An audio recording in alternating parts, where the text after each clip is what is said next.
안녕하세요. 음, 반가운 얼굴들이 좀 있는 것 같아요. 어찌됐든 1차 고생 많으셨고요. 우리의 목적은 최종 합격이니까 뭐 1차 시험 신경 쓰지 마시고 어, 가급적 올해 다 끝내는 그런 각오를 가지고요. 남은 시간 최선을 다하시면 좋은 결과 있을 겁니다.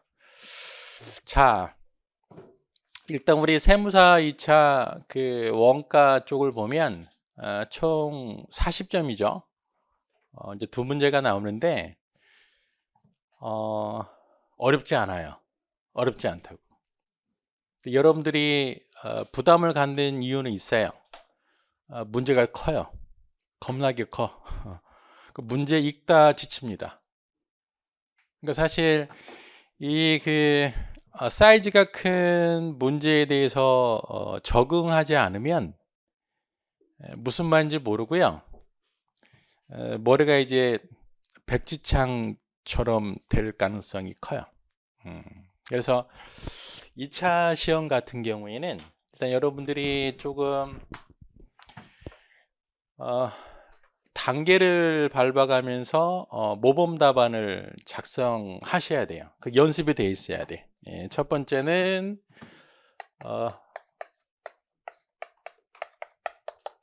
문제 분석. 자, 이 문제 분석은 뭐냐면 아마 대부분의 분들이 문제를 쭉 읽고요. 쭉 읽고 나름대로 이게 어떤 문제니까 요런 자료를 내가 정리해야 되겠다라고 생각하는 게 일반적일 거라고. 근데 우리 문제는 쉽지가 않아요. 쉽지가 않아서 일단 문제를 읽어보시면서 그 문제에 대한 분석을 해야 돼. 물론 이제 요거에 대해서는 우리 수업 중에 충분히 연습을 할 거예요. 그러니까 필요한 내용들을 다 써놔야 돼요. 하나씩. 그 다음에 이제 두 번째는 문제를 풀기 위한 자료 정리를 따로 해놔야 돼요.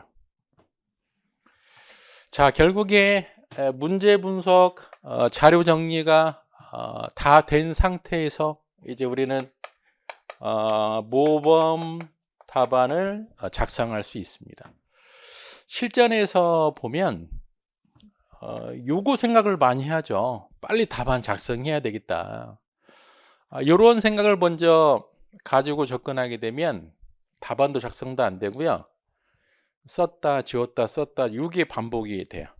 그래서 요게 이제 완벽하게 된 상태에서 얘가 가능한 거예요. 그러니까 우리가 뭐 올해 그 최종 합격을 대비해서 뭐 시간이 많이 남지는 않았는데 그 급할수록 돌아가라고 꼭 요 연습을 좀 충분히 하셔야 됩니다. 그래야 답안도 깔끔히 나오고요. 여러분들이 실수를 좀 할 가능성을 줄일 수 있어요. 그래서 요 단계로 수업을 할 거예요. 주로 요거에 대한 연습을 많이 할 겁니다. 그러면 요거에 대한 연습을 많이 하게 되면 이제 실전에서도 문제 풀면서 문제 읽으시면서 두려움은 조금 덜 할 수가 있어요. 자, 그리고요. 이제 10페이지 보면 여러분들이 이제 가장 궁금해하는 것들이 있죠. 주로 이제 어디에서 시험에 주로 출제가 되고요. 또 나는 어떤 식으로 대비해야 될지 요거를 지난 10년 걸 좀 정리해 봤어요. 그러면 꼭 앞으로도 이렇게 동일하게 나온다는 보장은 없는데 그래도 어느 정도 감은 잡을 수 있잖아요. 일단은 별표 한두 개를 좀 정리를 해보면 별표 두 개짜리가 종합원가 계산, 그 다음에 변동원가 계산, 손익분기점 분석, 관련원가 분석, 즉 종합원가 계산, 변동원가 계산, 손익분기점 분석, 관련원가 분석. 요게 이제 별표 두 개짜리라고 보시면 돼요. 요거는 연중 고르게 나오는 파트. 그러니까 얘는 항상 나올 가능성이 있는 거고요. 그 다음에 얘보다 조금 가능성은 중요성이 좀 떨어지지만 그래도 중요한 파트 별표 하나짜리가 결합원가 계산, 표준 원가 계산, 대체 가격 결정, 책임회계 제도. 자, 요거는 비단 우리 세무사 2차 시험에서만 중요한 게 아니고요. 원가 관리 회계 전반에 걸쳐서도 중요한 파트예요. 요거는 조금 주의 깊게 보셔야 되고요. 이제 반대로 나올 가능성이 희박한 파트, 자본 예산하고 불확실성의 의사결정이죠. 근데 자본 예산은 사실 나올 가능성이 희박하긴 해요. 근데 불확실성의 의사결정은 사실 나올 가능성도 있는데 지난 10년 동안 안 나왔어요. 한 번도. 그럼 느낌이 어때요? 혹시 나올 수도 있겠죠. 요거 좀 체크해 두시고요. 나머지 체크 안 된 부분 볼게요. 그럼 제조원가 흐름은 안 나옵니까? 나올 수 있어요. 나올 수 있는데 이 제조원가 흐름 자체가 20점으로는 안 나와. 안 나오고요. 다른 주제하고 섞어서 나옵니다. 중요성 좀 떨어지고. 개별원가 계산 얘는 어떻습니까? 얘도 개별원가 계산 자체만으로 20점 나오긴 힘들어요. 그럼 얘는 이제 어떤 주로 내용이 나오냐면 보조 부문하고요. 뒤에 있는 정상원가 계산과 섞어 나옵니다. 그렇게 보시면 되고요. 활동기준 원가 계산 얘는 사실 원가관리 회계 측면 굉장히 중요한 파트거든요. 근데 지난 5년 동안 안 나왔어. 나와야 되는데 조금 이제 가능성이 올해는 조금 좀 가능성이 있지 않을까. 일단은 별표 위주로 하시고요. 나머지 부분들은 그래도 어느 정도는 알고 계셔야 되겠다. 그런 취지로 말씀드린 거예요. 그 다음에 초변동 원가함수 추정 얘도 얘네 자체로 20점으로는 안 나와요. 소문항 한 5점 정도 나올까? 나오게 되면. 자, 종합예산도 마찬가지로 이 자체로는 큰 문제로 안 나오고요. 소문항 정도? 전략적 원가관리도 소문항. 이런 식으로 정리하면 될 것 같아요. 그러면 별표는 여러분들 통으로 다 이해하셔야 되고요. 나머지 파트들은 어느 정도 기본적인 내용은 숙지를 좀 해야 되지 않을까. 그런 생각이 듭니다. 자, 이렇게 이제 보시면 될 것 같고요. 우리 교재가 총 80문제로 구성이 되어 있는데 다 기출문제예요. 자, 세무사, 회계사 다 기출문제인데 특이사항이 어지간하면 문장 단어 하나 수정하지 않고 실어놨어요. 솔직히 2차 시험 같은 경우에 답안 공개 안 되는 거 아시죠? 자, 출제자도 사람이기 때문에 출제 자체에 실수, 오타가 들을 수도 있어요. 근데 일부러 제가 수정 안 한 이유는 적응력을 키우시라고. 일부러 안 했어요. 근데 그런 좀 논란의 여지가 되는 부분들은 제가 수업 중에 설명해 드릴 겁니다. 어찌됐든 80문제가 다 기출문제로 이루어져 있고요. 중복되는 문제는 없고요. 그리고 최소한 이 정도는 알아야 되겠다 하는 기본적인 문제도 있고 그 다음 약간 어려운 거 이렇게 골고루 실어놨습니다. 이 개인적인 생각으로는 80문제만 충분히 봐도 우리 40점 받는 데는 그 지장은 없어요. 개인적인 생각으로. 근데 이제 좀 보수적인 성향을 지니신 분들은 이제 문제가 좀 많고 어렵고 뭐 이런 거 조금 뭐 좋아하시는 분이 계시는데 제가 봤을 때는 오버 투입이 아닐까, 과투입. 솔직히 80문제만 제대로 소화해도 40점 다 받습니다. 어찌됐든 우리 이제 동차반이니까요. 요것만 보셔도 충분할 거예요. 충분할 거예요. 그리고 원가관리 회계는 다른 과목하고 틀려서 문제를 많이 풀어보는 것 자체가 전혀 도움이 안 돼요. 예를 들어서 세 문제를 풀겠다. 이것보다는 한 문제를 3번 풀어보는 게 좋아요. 대신 어떤 식으로? 이런 식으로 꼼꼼히. 자, 문장 하나하나 단어 하나가 어떤 의미가 있는지 그걸 생각하시면서 푸는 게 훨씬 도움돼요. 많은 문제 푸는 거 도움이 안 돼요. 또 하나 절대 어려운 문제 풀지 마세요. 이거는 제가 여러분들 그 인생 선배로서 당부. 특히 우리 시험 같은 경우에 어려운 시험은 전혀 도움이 안 돼요. 똑같이 나오지도 않아. 그리고요, 어려운 문제가 나오면 어떻게 하면 더 좋아. 왜 그래요? 다 못 풀어. 다 못 푼다고. 그러니까 우리는 어려운 문제를 맞추려고 하는 게 아니고요. 아주 기본적인 문제, 누구나 다 맞출 수 있는 문제를 안 틀리는 게 합격하는 지름길이에요.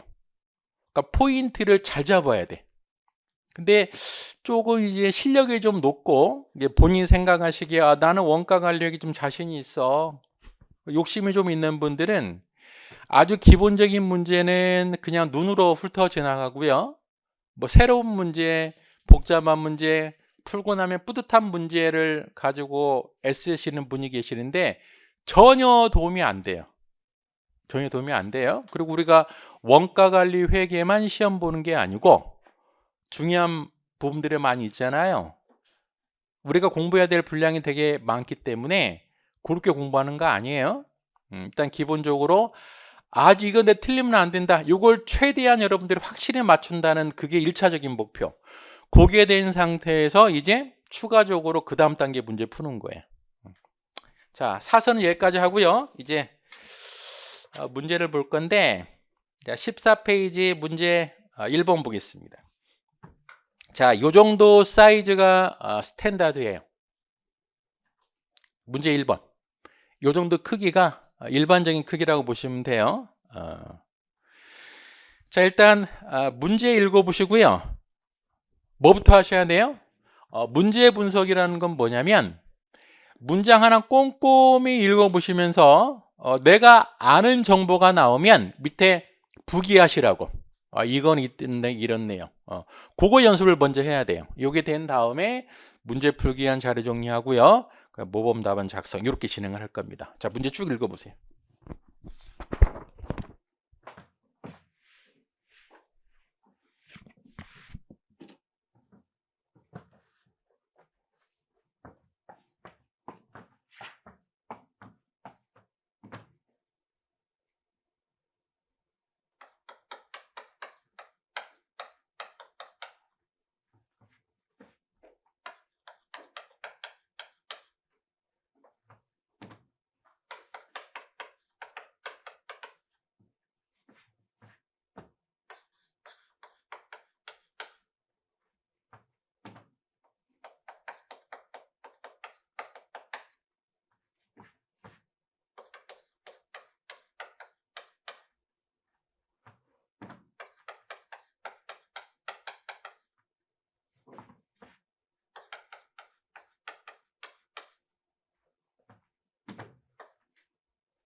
자, 일단 볼까요? 한국은 생산부와 용업부로 구분되며 생산부는 단일 공정에서 원재료를 투입하여 가공 작업을 거쳐 제품을 생산하고 영업부는 생산된 제품을 판매하고 있다. 사실 이 문장에서 생산부와 영업부는 쓸데없는 문장이죠. 얘는 필요가 없어. 의미가 하나도 없어. 그리고요. 자료 1번 보니까 7월 1일 재무상태표라고 돼 있죠. 여기 기초라고 보시면 되고요. 자, 이 재무상태표가 아무런 이유 없이 제시되지는 않을 거 아니에요. 자, 이 안에서 필요한 자료를 뽑아내야 되는데요. 일단 현금. 자, 재무상태표에서 현금이 나왔다. 자, 현금을 물어보는 주제가 뭐가 있을 것 같아? 우리 문제와는 상관이 없어요, 얘가. 현금을 물어보는 주제가 뭐가 있을 것 같아요? 현금 예산, 현금 예산. 종합 예산 쪽에 현금 예산 있죠? 그때 필요한 자료죠. 우리 문제하고는 상관이 없어요. 이제 성급금료 소모품 오른쪽에 보니까 미지급 정기 수수료 있죠? 얘는 우리가 많이 봤어요. 얘는 어느 때 필요한 자료예요? 사실 우리 기본서 보면 제조원가 흐름에서 어떤 파트 있었어요? 현금주의와 발생주의 전환. 요때 필요한 자료죠.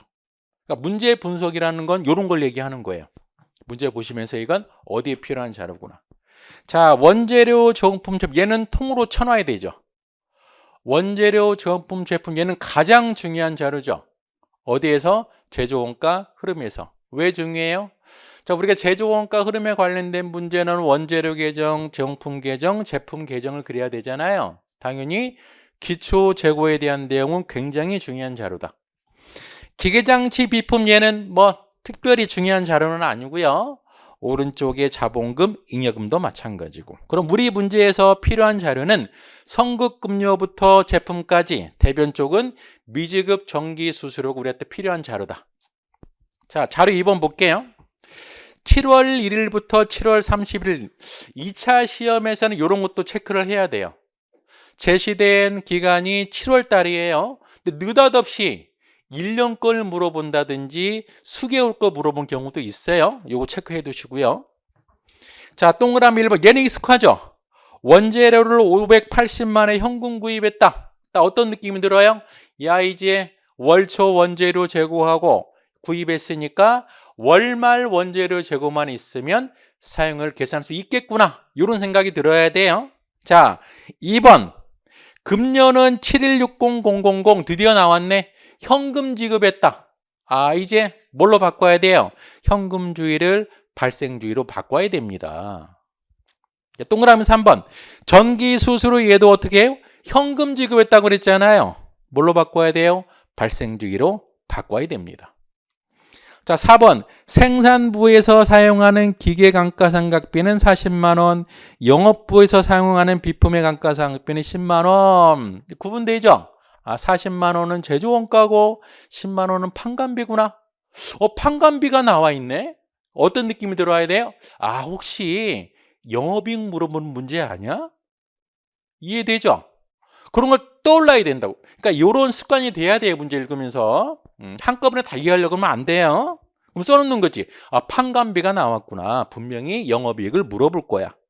7월 발생분 금료 80%는 생산부, 20%는 영업부. 좀 더 확실해지죠?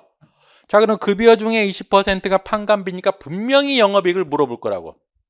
자, 그 다음에 6번. 전기수수료도 90%는 생산부, 10%는 영업부. 판관비 따로 빼놔야 되고요. 소모품, 얘는 전액 영업부. 자, 요런 파트가 있잖아요. 여러분들 입장에서는 실수하기 좋은 파트야. 왜 그럴 것 같아요? 이전까지는 생산 영업이 쪼개져 있거든요. 느닷없이 영업부에서만 해버리는 순간 여러분들 헷갈린다고. 이것도 체크 좀 해두시고요. 자, 8번. 7월 중 1000kg을 킬로그램당 2만원에 현금 매출했다. 자, 매출도 나왔네. 당연히 영업이익 물어볼 거예요. 7월 말 계정 잔액 있죠? 이제 앞에서부터 생각을 해왔기 때문에 7월 말에 원재료 재고 보고 이제 재료 사용액 찾아낼 수가 있고, 그 다음에 성급금료, 소모품, 미지급 정기 수수료 가지고요. 이제 발생 금액 뽑아낼 수 있겠구나. 자, 자료 3번 볼게요. 원가 계산 자료인데, 자, 생산부에서는 선입선출법의 원가름에 가정하여 종합원가 계산. 자, 요게 나오는 순간 여러분도 당황할 거라고. 앞에서까지는 제조원가 흐름에 대한 문제인데 갑자기 종합원가 계산이 나왔네. 자, 요런 게 바로 2차 시험의 특징이긴 한데, 자, 우리 세무사 시험은 있죠. 사실 요렇게까지 나오지는 않아. 대부분 큰 문제가 거의 80% 차지하고요. 소문항으로 다른 문제를 집어넣는데 얘는 섞여 있어. 제조원가 흐름에다가 종합원가 계산이 섞여 있습니다.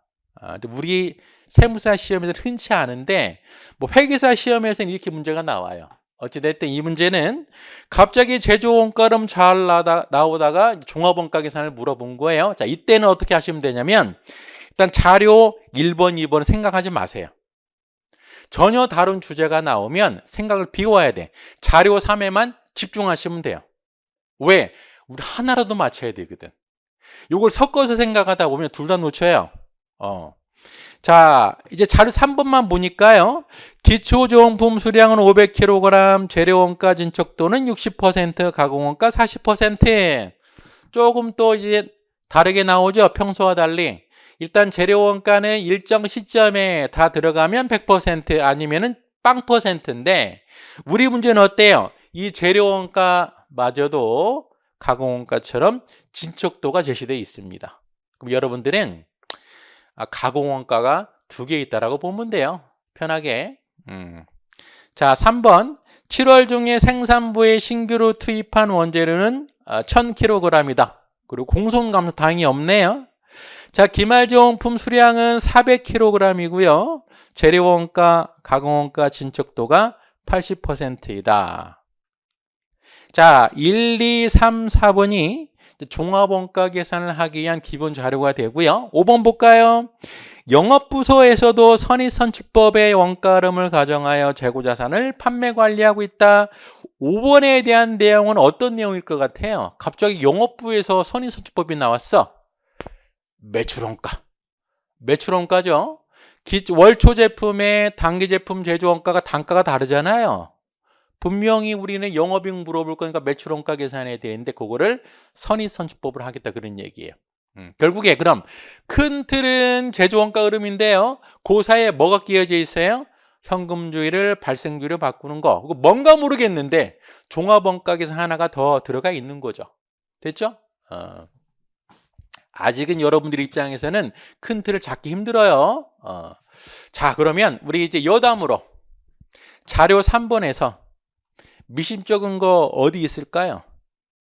읽어보시면서.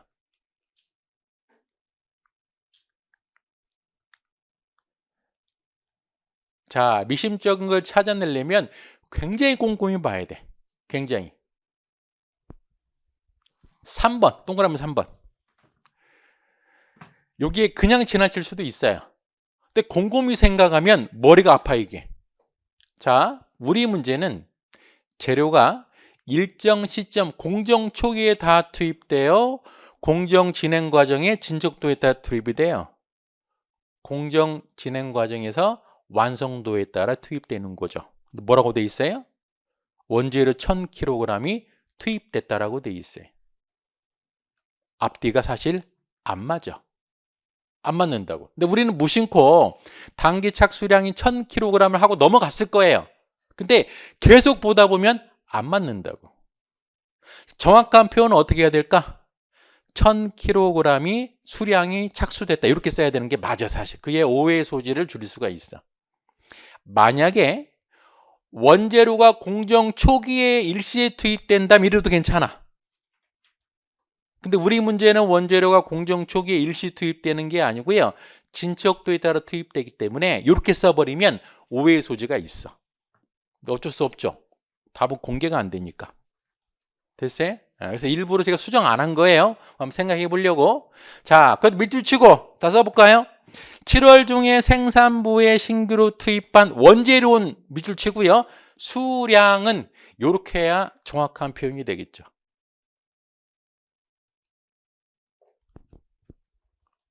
됐죠? 자, 일단은 제시된 자료 중에 가장 중요한 자료가 요거죠, 요거. 요거는 반드시 박스 치고요. 여러분들이 기억해 두시고요. 일단은 현금주의, 발생주의 그 개념이 조금 이제 어려워하신 분들이 있기 때문에 그 현금주의, 급여라든지 전기수수료, 그 다음에 소모품에 대해서 발생주의를 전환하는 것부터 한번 살펴보도록 할게요. 자, 일단은 혹시 모르니까 높아심에 요거 하나는 뭐 암기하셔도 되고요. 뭐 암기할 것까지는 없는데 발생 금액은 현금 지급 더하기 미지급 증가분. 즉 미지급이라고 하면 부채가 되잖아요. 마이너스 성급 증가분, 요거는 관련 자산이 되는 거죠. 요거는 좀 기억해 두시라고. 딱 한 줄밖에 안 되니까요. 우리가 어떻게 발생주의를 찾을 거냐면 자료에서 현금 지급했다. 자, 요거를 일단은 뭘로 보냐면 비용으로 볼 거예요. 비용으로. 요걸 비용으로 보고요. 그 다음에 미지급 증가된 분을 비용에 가산할 거고요. 성급 증가된 부분을 비용에서 차감할 거라고. 그러면 왜 미지급 증가분을 비용에 가산합니까? 요거는 사실 되게 심플해요. 심플해. 우리는 현금 지급을 일단 비용으로 본다고 그랬어요. 미지급 증가되면 회계 처리가 어떻게 돼요? 부채 증가니까 대변에 미지급이 발생이 되는 거죠. 차변에 뭐가 발생이 돼요? 관련 비용이 발생이 되는 거죠. 무슨 얘기냐면 우리는 현금 지급한 걸 다 비용으로 봤는데 알고 보니까 현금하고 상관없는 비용이 추가적으로 생겼다, 그런 얘기죠. 됐어요? 미지급이 감소하게 되면 반대 효과니까 한번 분개 한번 해보시고요. 이렇게 생각하면 심플하다고. 그 다음에 얘 볼까요? 성급이 증가하면 왜 빼야 됩니까? 자, 성급이 증가했다는 건 회계 처리가 어떻게 되죠? 일단은 성급이 증가했다는 건 돈을 줬다는 거잖아요. 현금 돈 주고요. 차변에 뭐가 생겨요? 성급이라는 자산이 생기는 거죠. 자, 다시 한번. 우리는 현금 준 걸 비용으로 일단은 생각을 했어. 근데 현금 준 것 중에 비용과 무관한 게 있거든. 이해돼요? 그러니까 얘는 어떻게 해야 돼요? 마이너스를 해주는 거죠. 마이너스. 이렇게 이해하면 돼. 요거 이상 안 나와요. 요거 이상 안 나와. 자, 그러면 지금 현금 기준으로 지출된 게 어떤 항목들이 있어요? 급료가 있고 전기수수료가 있고 그 다음에 소모품이 있잖아요. 자, 똑같이 한번 해볼게요. 자, 급료 현금 얼마 줬어요? 급료 현금은 지금 716만 원 줬네요. 716만 원을 줬어요. 자, 급료와 관련된 자산부채 항목이 뭐가 있어요? 성급 급료라고 되어 있죠. 성급 급료가 월 초에 24만 원이었다가 월 말에 얼마가 된 거예요? 10만 원 된 거죠. 14만 원만큼 어때요?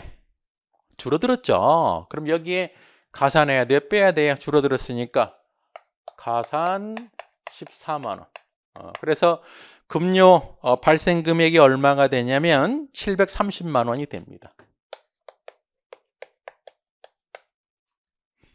자, 얘를 회계 처리도 할 수 있어요. 회계 처리도. 자, 현금 얼마 줬다고 그랬어요? 현금 716만 원 줬고요. 그 다음에 성급 급료가 감소했죠. 14만 원. 자, 성급금이 감소하면 대변에 성급 14만 원 떨어지고요. 현금 줬던 비용 716만 원에다가 성급이 떨어지면 차변에 뭐가 와야 돼요? 성급이 떨어지면 당연히 비용 와야죠. 비용. 응? 왜냐면 얘는 미리 돈 준 거니까 성급이 떨어지면서 관련 비용이 발생이 되는 거죠. 이렇게 회계 처리로도 확인할 수 있어요.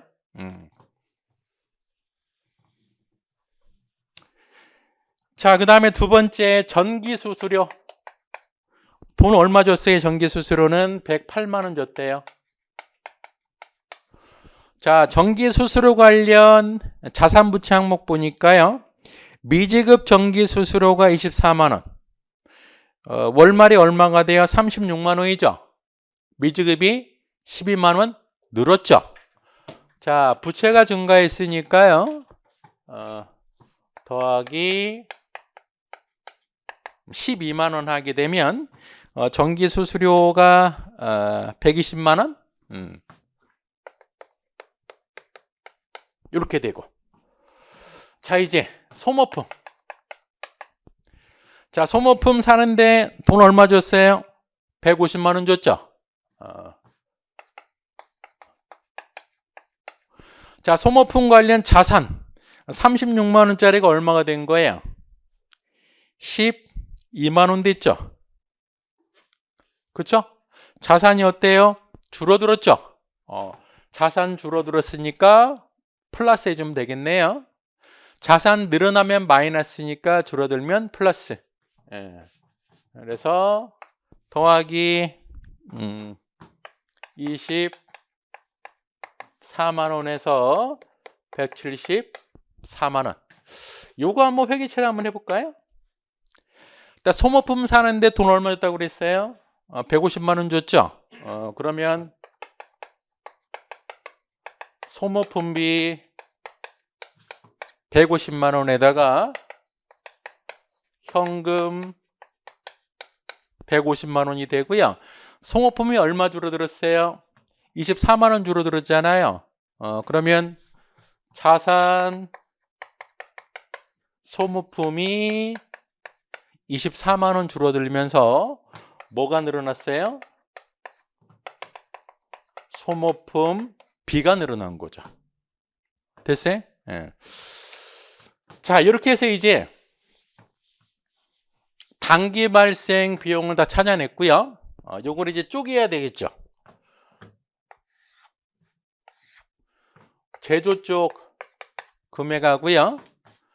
판관비 쪽을 쪼개야 됩니다. 우리는 영업이익도 계산해야 되기 때문에. 자, 먼저 급여는 어떻게 쪼개면 돼? 5번 자료 보니까 80%는 생산부, 20%는 영업부라고 그랬으니까요. 584만 원이 되고 영업부는 146만 원.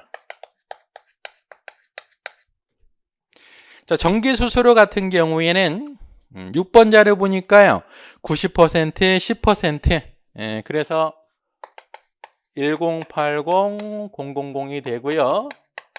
12만 원이 되고. 소모품은 전액 다 영업부라고 그랬잖아요. 174만 원이 되고요. 그 다음에 이제 현금주의, 발생주의 관계는 아닌데 추가적으로 경비 내용이 하나가 더 있어요. 감가, 상각비. 자, 동그라미 4번 자료 보니까요. 제조 원가가 40만 원, 판관비가 10만 원이라고 돼 있죠. 그래서 감가, 상각비까지 정리를 하면 40만 원, 10만 원 해서 금액들 계산할 수 있겠죠. 자, 우리 지금까지 뭐 한 거냐면 요거 세 개만 한 거예요, 지금. 요거 이제 정리를 정리해놓고. 자, 이제 큰 틀은, 이 문제의 큰 틀은 제조원가 흐름이에요.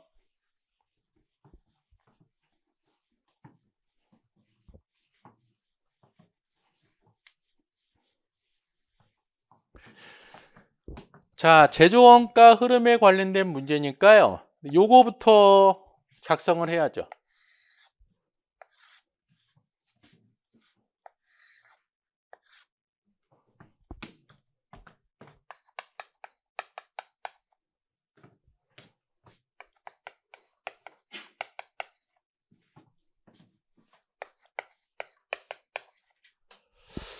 절대 여러분들 시간에 쫓겨서 빨리 하려고 하지 마세요.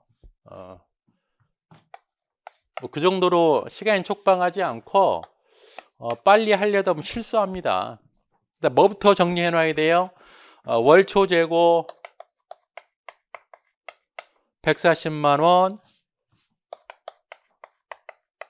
110만 원, 80만 원 이렇게 되죠. 자, 제조원가 흐름에 관련된 문제는 무조건 이렇게 풀어야 돼요. 자, 하나의 주제인데 풀이 방법이 여러 개 되면 안 돼요. 어떤 식으로 자료가 제시가 되든 우리는 이렇게 풀면 되는 거야. 이렇게 못 풀면 그건 못 푸는 문제예요. 뭐 제조원가 흐름을 다르게 푼다 그 말도 안 되는 겁니다. 자, 이제 월초 재고는 정리해 놨고요. 이제 차근차근 하나씩 하면 되죠. 매입. 재료 매입은 어디 있어요? 동그라미 1번에 있는 거죠. 자, 580만 원 매입했고요. 자, 당기 사용 원재료 계산하려면 월말 원재료 재고 48만이라고 돼 있네요. 48만 원. 그러면 원재료 사용 금액을 계산해 보니까요. 672만 원이 돼요. 자, 672만 원이 어디로 들어가요? 제공품으로 들어가는 거죠. 자, 그래서 672만 원인데요. 이 단계에서도 또 우리가 한번 체크해 봐야 될 게 있죠. 뭐가 있어요? 직접 재료원가, 간접 재료원가 한번 체크해 봐야 되겠죠. 근데 우리 문제는 다 여기 맞긴 한데요. 혹시 경우에 따라서는 틀릴 수도 있으면 그 차이가 바로 간접 재료원가라고 보면 돼요. 자, 그 다음에 이제 노무원가인데 노무원가는 우리 계산해 놨잖아요, 아까. 자, 급여 중에 어때요? 급여 중에 제조원가 쪽 급여가 얼마 있어요? 584만 원이었잖아요. 그래서 얘가 584만 원이 되고요. 자, 기타 경비. 자, 기타 경비는 아까 우리 정리해 놨잖아요. 뭐 있었어요? 전기수수료, 감가상각비. 요거 두 개밖에 없네. 전기수수료, 감가상각비. 자, 얘를 계산해 보니까요. 108만 원하고 40만 원 하니까 148만 원이 되죠.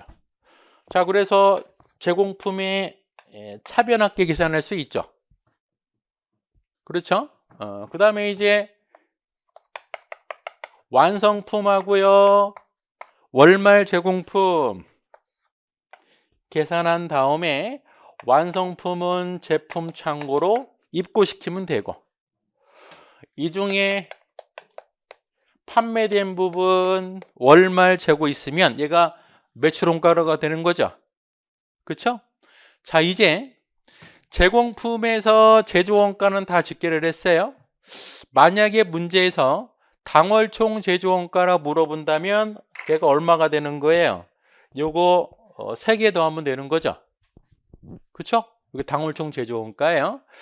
자, 이 제조원가 흐름을 완성을 시키기 위해서는 이 전체 원가를 완성품 원가, 월말 제공품 원가로 나눠야 되는데 어떻게 나눌까?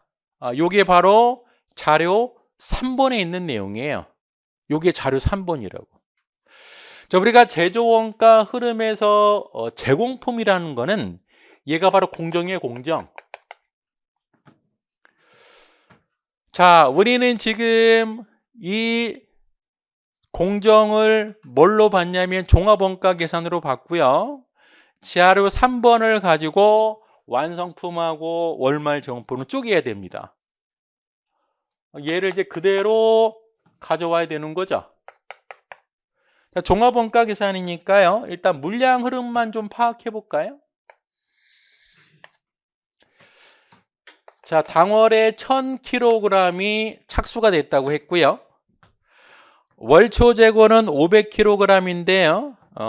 진척도가 60%, 40%.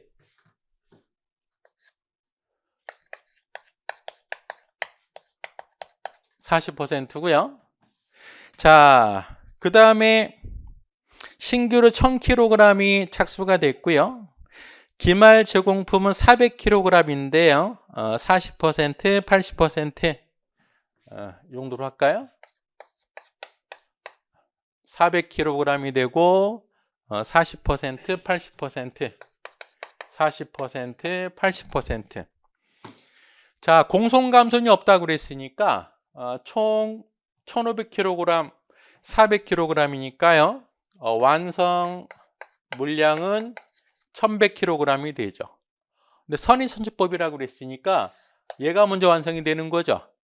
그래서 기초 물량 500kg은 재료 원가 같은 경우에는 40% 추가 진행이 됐고 가공 원가는 60% 추가 진행이 됐고요. 당월 착수 물량 중에 600kg이 추가 진행이 된 거죠. 즉 이렇게 진행이 되고 이렇게 진행이 되는 거죠. 됐어요? 자, 이게 이제 물량 흐름은 맞춰놨고요. 그 다음에 우리 종합원가 계산할 때 어떤 자료가 필요했었어요? 자, 월초 제공품의 원가 자료 있어야 되겠잖아요. 이 원가가 얼마가 돼요?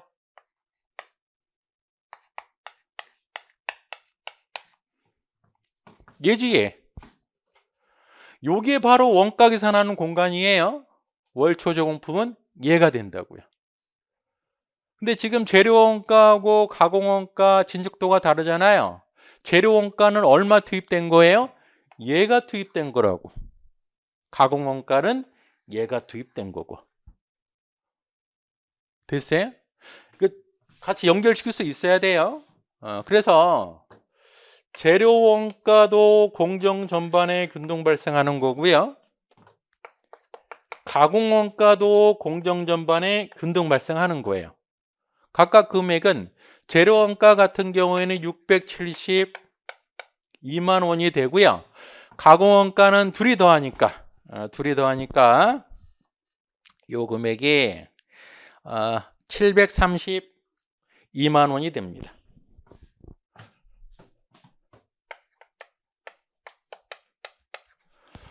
자, 지금 우리가 뭐 하고 있는 거예요? 이 제공품에서 완성품하고 월말 정품 계산하는 거예요. 뭘 이용해서? 종합원가 계산을 이용해서. 자, 그럼 이제 모든 게 다 준비가 됐잖아요. 월초 제공품 원가, 그 다음에 단기 발생 재료 원가, 가공 원가. 이제 뭘 계산해야 돼요? 완성품 환산량 계산해야 되겠죠. 그럼 재료 원가 볼까요? 자, 재료 원가는 일반적으로 공정초에 전량 투입됐다고 했는데 이 문제는 진척도에 따라 투입되니까요. 여러분들 뭘로 판단하면 돼요? 그냥 가공원가 하나 더 있구나라고 보면 돼요. 그럼 완성품의 재료원가 환산량은 몇 개일까요? 먼저 이 기초는 당월 재료원가가 얼마만큼 더 투입되는 거예요? 40%만큼 더 투입되면 되는 거죠. 얘는 100%죠. 그래서 200개에다가 600개니까 완성품의 재료원가 환산량은 800개. 월말 제공품의 재료원가 환산량은 400개 몇 퍼센트? 40%죠. 그래서 160개. 그래서 재료원가 환산량 계산해 보니까요. 960개가 됩니다. 근데 가공원가. 기초제공품은 단기에 추가로 얼마나 더 가공됐어요? 60% 가공이 됐죠. 300개, 600개니까 완성품의 가공원가 환산량은 900개. 월말 제공품은 400개 80%니까요. 320개가 되죠. 그래서 1120개. 자, 환산량 단가 계산할 수 있죠. 그러니까 환산량 단가 각각 계산해 보니까요. 1220개.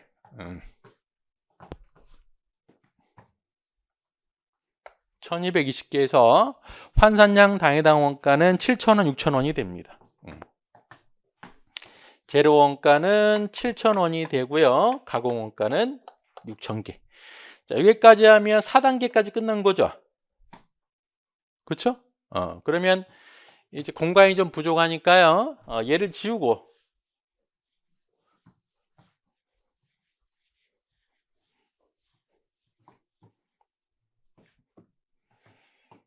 자, 완성품하고요.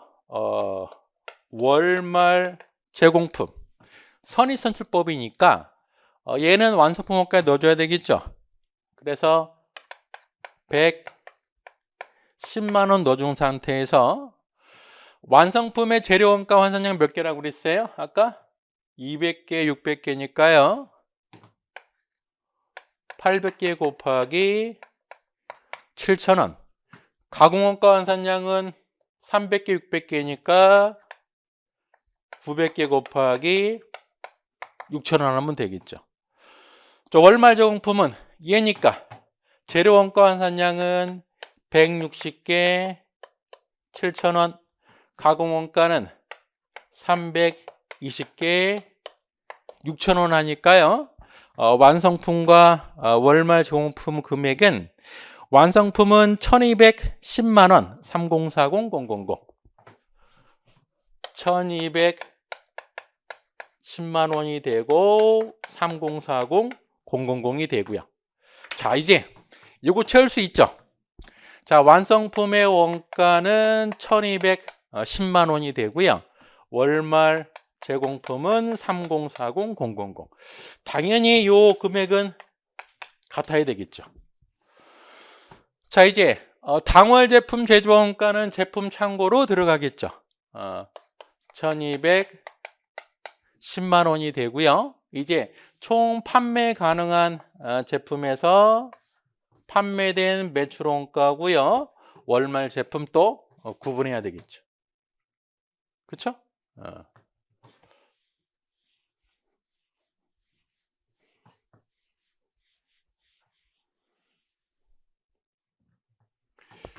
자, 제품 쪽 볼까요? 제품 쪽 자료는 어디를 참고하셔야 되냐면 첫 번째, 월초 제품 재고가 100kg에 8,000원이잖아요. 그쵸? 결국에 이 80만 원은 지금 어떤 상황이냐면 100kg에 한 개당 8,000원인 거죠. 자, 단기 제품 제조원가는 어때요? 총 몇 개 우리가 완성했죠? 1100개 완성했죠. 그러면 1100kg 단가 계산할 수 있죠. 1210만 원을 1100kg으로 나누니까요. 단가가 11,000원이 됩니다. 얘가 11,000원. 자, 그럼 총 몇 개가 돼요? 1200kg이 되잖아요. 자, 총 1200kg 중에 판매량 월말 제품 재고 수량이 있는데요. 몇 개 팔았다고 돼 있어요?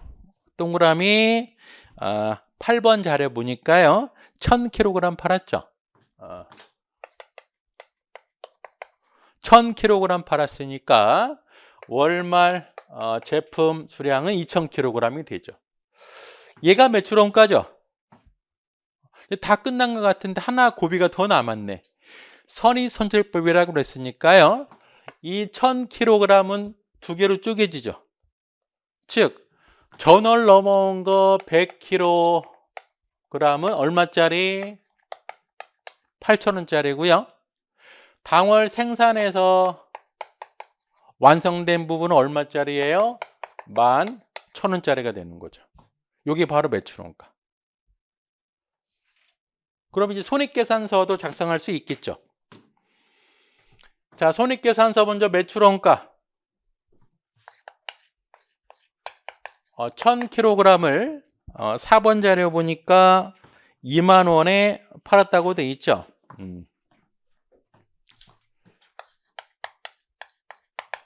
자, 그래서 매출액은 2만 원이 되고요.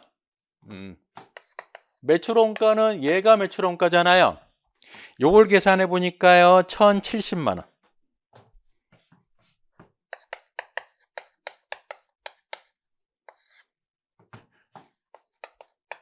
자, 매출 총이익은 930만 원이 되고, 그 다음에 이제 판관비 아까 정리해 놨잖아요. 급료하고 전기 수수료하고 소모품 요거 세 개 합하니까 342만 원이 됩니다. 342만 원에서 588만 원이 영업이익이 되죠. 자, 이제 요구사항 볼까요? 자, 요구사항 1번. 당월 제조원가 명세서를 작성하는 경우에 재료원가 금액 얼마가 돼요? 672만 원. 자, 2번. 단기 제품 제조 원가. 자, 얘도 따지고 들면 따져볼 만하죠. 단기가 아니지. 뭘로 해야 돼요? 당월 제품 제조 원가라고 해야 되는 게 맞죠. 근데 원래 관행적으로 이렇게 써요. 월 단위라고 하더라도 얼마가 돼요? 얘죠. 자, 단기 제품 제조 원가하고 단기 완성품하고는 같은 말이에요. 자, 기말 제공품은 얘죠. 뭐 물론 월말 제공품이 맞긴 한데. 자, 물음 3번. 당월 손익계산서를 작성하는 경우에 매출원가. 얘가 매출원가지. 예, 그 다음에 단기순이익 계산했고 588만 원. 결국에 이 문제는 큰 틀은 뭐예요? 제조원가 흐름에 대한 문제예요. 자, 이런 제조원가 흐름에 대한 문제 뭘 끼워 놓은 거예요? 첫 번째 이걸 끼워 놓은 거죠. 현금주의를 발생주의 바꾸는 거. 또 뭘 끼워 놓은 거예요? 요거를 종합원가 계산으로 계산해 그걸 끼워 넣은 거라고요. 자, 여러분들이 이제 자료 3번 보고 조금 당황했던 게 뭐냐면 우리 뒷문제 보면 나와요.